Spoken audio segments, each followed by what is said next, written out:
Hello everyone and welcome back to another video. So in today's video I'm going to show you how to mute Waze during calls in Waze. So if you want to stop Waze from speaking while you are on a phone call, you can adjust its audio settings. So this is useful when you want to focus on your conversation without navigation instructions interrupting you.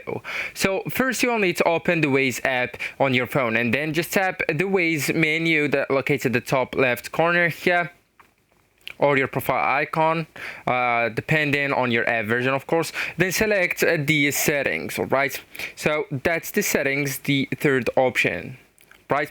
So now you will need to open the voice and sound option, right?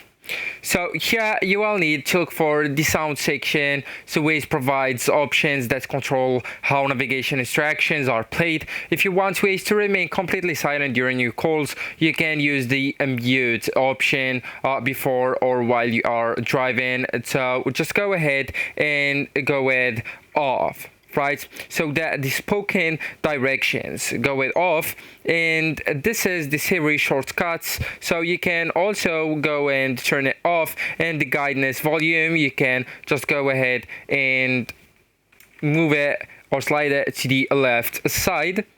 And here you can go with Mute Waze during calls and post spoken audio, right? Also, you can go with show on map, this option, and turn it off just like that, and this. So actually, guys, that's it. This is the end of the video. Thank you so much for watching, and goodbye.